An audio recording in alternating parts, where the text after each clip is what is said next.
साहित्य निधि में आज सुनिए पद्मश्री से विभूषित हिंदी के प्रख्यात लेखक यशपाल जैन जी की लिखी हुई उनकी एक प्रसिद्ध कहानी चतुरी चमार। किसी गांव में एक चमार रहता था। वो बड़ा ही चतुर था, इसीलिए सब उसे चतुरी चमार कहा करते थे। घर में वो और उसकी स्त्री थी। उनकी गुजर बसर जैसे तैसे होती थी, इससे वे लोग हैरान रहते थे। एक दिन चतुरी ने सोचा कि गांव में रहकर तो उनकी हालत सुधरने से रही, तब क्यों ना वो कुछ दिन के लिए शहर चला जाए और वहां से थोड़ी कमाई कर ली जाए। स्त्री से सलाह की तो उसने भी जाने की अनुमति दे दी। वो शहर पहुंच गया। मेहनती तो वो था ही, सूझबूझ भी उसमें खूब थी। कुछ ही दिनों में उसने 100 रुपये कमा लिए। इसके बाद वो गांव को रवाना हो गया। रास्ते में घना जंगल पड़ता था। जंगल में डाकू रहते थे। चतुरी ने मन ही मन कहा कि वो रुपए ले जाएगा तो डाकू छीन लेंगे। उसने एक उपाय सोचा। एक घोड़ी खरीदी और कुछ रुपए उसकी पूंछ में बांध कर चल दिया। देखते देखते डाकुओं ने उसे घेरा। बोले, बड़ी कमाई करके लाया है चतुरिया, ला निकाल रुपए। चतुरी ने कहा, रुपए मेरे पास कहाँ हैं? जो थे उससे ये घोड़ी खरीद लाया हूँ। इस घोड़ी की बड़ी करामात है, मुझे ये रोज़ 50 रुपये देती है। इतना कहकर उसने पूंछ पे डंडा मारा कि खन खन करके 50 रुपये निकल पड़े। डाकुओं का सरदार बोला, सुन भाई, ये घोड़ी तुमने कितने में खरीदी है? चतुरी ने कहा, क्यों, उससे तुम्हें क्या? वो बोला, हमें रुपए नहीं चाहिए, घोड़ी दे दो। नहीं, चतुरी ने गंभीरता से कहा, मैं ऐसा नहीं कर सकता, मेरी रोजी की आमदनी बंद हो जाएगी। सरदार बोला, ये ले घोड़ी के लिए 100 रुपये। चतुरी ने और आग्रह करना ठीक नहीं समझा। रुपए लेके घोड़ी उन्हें दे दी और गांव की ओर चल पड़ा। घर आकर सारा किस्सा अपनी स्त्री को सुना दिया। उसने कहा, हो ना हो 2-4 दिन में डाकू यहाँ आए बिना नहीं रहेंगे, हमें तैयार रहना चाहिए। अगले दिन वो खरगोश के 2 एक से बच्चे ले आया। एक उसने स्त्री को दिया। बोला, मैं रात को बाहर की कोठरी में बैठ जाया करूँगा। जैसे ही डाकू आए, इस खरगोश के बच्चे को यह कहकर छोड़ देना कि जा चतरी को लेवा ला, आगे मैं संभाल लूँगा। डाकुओं का सरदार घोड़ी को लेकर अपने घर गया और रात को आंगन में खड़ा करके पूंछ में डंडा मारा और बोला, ला रुपए। अब रुपए कहाँ से आते?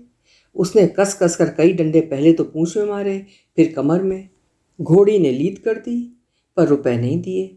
सरदार समझ गया कि चतुरी ने बदमाशी की है, पर उसने अपने साथियों से कुछ भी नहीं कहा। घोड़ी दूसरे के यहाँ गई, तीसरे के यहाँ गई, उसकी खूब मरम्मत हुई, पर रुपए बेचारी कहाँ से देती? चतुरी ने उन्हें मूर्ख बना दिया, लेकिन इस बात को अपने साथी से कहे तो कैसे? उसकी हंसाई जो होगी। आखिर 5वें डाकू के यहाँ जाकर घोड़ी ने दम तोड़ दिया, तब भेद खुला। फिर सारे डाकू मिलकर एक रात को चतुरी के घर पहुंच गए। दरवाज़ा खटखटाया। चतुरी की घरवाली ने खोल दिया। सरदार ने पूछा, कहाँ है चतुरी का बच्चा? स्त्री बोली, वो खेत पर गए हैं, आप लोग बैठे, मैं अभी बुला देती हूँ। इतना कहकर उसने खरगोश के बच्चे को हाथ में लेकर दरवाजे के बाहर छोड़ दिया और बोली, जा रे, चतुरी को फौरन ले वाला। क्षण भर बाद ही डाकू ने देखा कि चतुरी खरगोश के बच्चे को हाथ में लिए चला आ रहा है। आते ही बोला, आप लोगों ने मुझे बुलाया है? इसके पहुंचते ही मैं चला आया। वाह रे खरगोश।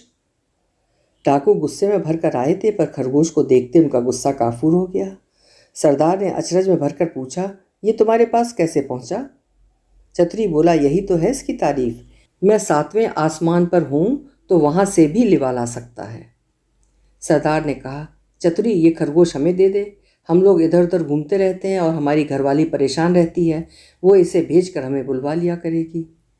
दूसरा डाकू बोला, तूने हमारे साथ बड़ा धोखा किया है, रुपए ले आया और ऐसी घोड़ी दे आया कि जिसने एक पैसा भी नहीं दिया और मर गई। खैर, जो हुआ सो हुआ, अब ये खरगोश दे। चतुरी ने बहुत मना किया तो सरदार ने 100 रुपये निकाले। बोला, ये ले, ला दे खरगोश को। चतुरी ने रुपए ले लिए और खरगोश दे दिया। डाकू चले गए। चतुरी ने आगे के लिए फिर एक चाल सोची।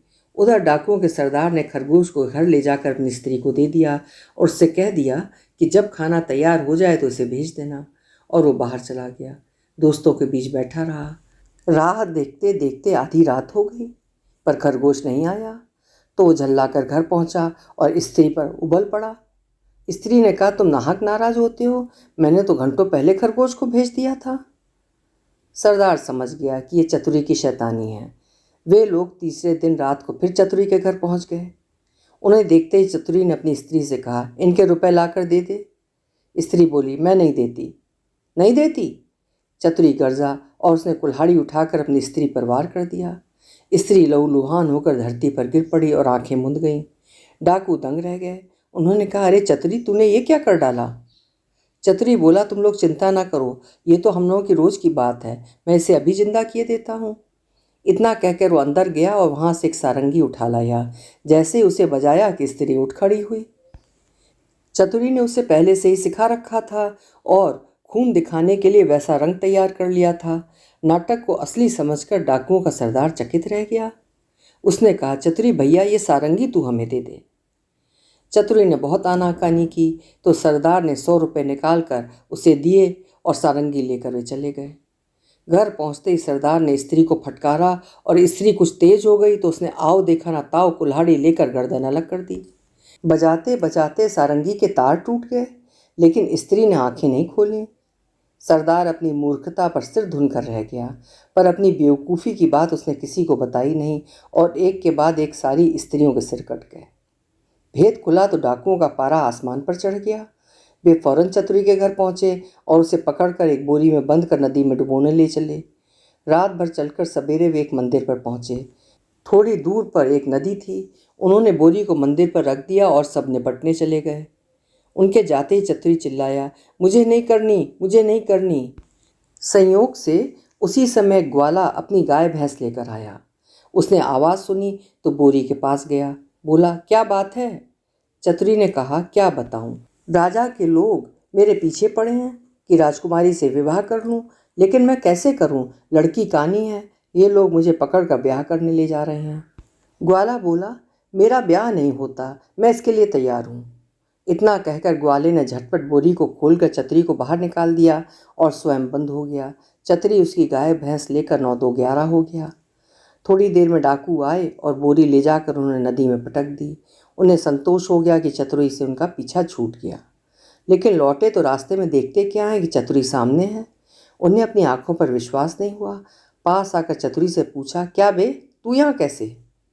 वो बोला, आप दोनों ने मुझे नदी में उथले पानी में डाला, इसलिए गाय भैंसी मेरे हाथ पड़ी। अगर गहरे पानी में डाला होता तो हीरे जवाहरात मिलते। हीरे जवाहरात का नाम सुनकर सरदार के मुंह में पानी भर आया। बोला, भैया चतुरी, तू हमें ले चल और हीरे जवाहरात दिलवा दे। चतुरी तो ये चाहता ही था। वो उन्हें लेकर नदी पर गया। बोला, देखो, जितनी देर पानी में रहोगे उतना ही लाभ होगा। तुम सब एक एक भारी पत्थर गले में बांध लो। लोभी क्या नहीं कर सकता। उन्होंने अपने गलों में पत्थर बांध लिए और एक कतार में खड़े हो गए। चतुरी ने एक एक को धक्का देकर नदी में गिरा दिया। सारे डाकुओं से हमेशा के लिए छुटकारा पाकर चतुरी चमार गाय भैंस लेकर खुशी खुशी घर लौटा और अपनी स्त्री के साथ आनंद से रहने लगा। अभी आप सुन रहे थे लेखक यशपाल जैन जी की लिखी हुई उनकी एक प्रसिद्ध कहानी चतुरी चमार।